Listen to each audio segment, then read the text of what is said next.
Before we begin, make sure you've got everything closed. We're going to start with a new document. Go into the Files tab and open up the Pages folder. And inside there, you will find of the documents one called Colorize HTML. Double-click and open it. What are we going to do, Andy? I'm going to show you how to swap images, which is fundamental to understanding how you do a rollover button. Let's start by closing Pages and opening up Images. Now, we have two images with the name Channel Mask, but only one of them says Channel Mask 2. Now, that's the one I want you to drag out there. Not this one, this one. Grab it, drag it, put it in the big white div, and let go. On a serious document, we would be doing alternate text. Don't forget that. We'll skip that to save time. Click OK. There's a grayscale image of the Napa Valley tree. I'm going to create a rollover. When you roll over it, it goes to full color. I use this all the time, not just for buttons, but to show images in two versions, grayscale and color. To do that, it's actually pretty easy, but we have to do one thing first. We only have one image. I understand that, so it's going to be easy to identify it.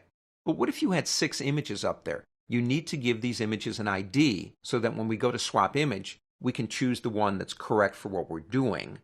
So we're going to go into the Properties panel, see the ID button here?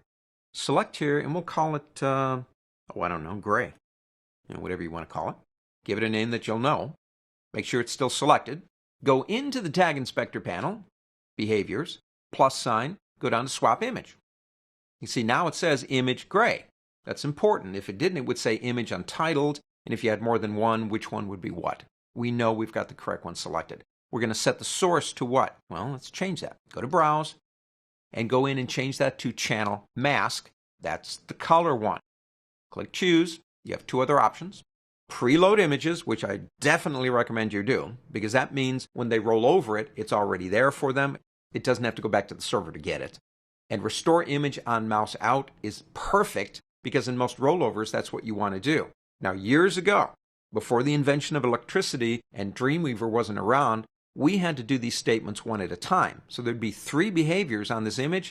Dreamweaver's making a lot of assumptions here that I really like. So we're going to leave both of those on and click OK. Mouse out, mouse over, already there. Let's go ahead and save it. Click the magic globe and choose your browser. There you go. Simple, but like I said, I do use these a lot to give people 2 versions of an image, and the reason it worked is I went into Photoshop, made one gray. They're both exactly the same size. So it looks like it's actually literally changing from one to the other. That's called swapping an image, and that's actually a fundamental skill to understanding how you do a rollover. If you want to, you can save this document. We're going to move into the next segment.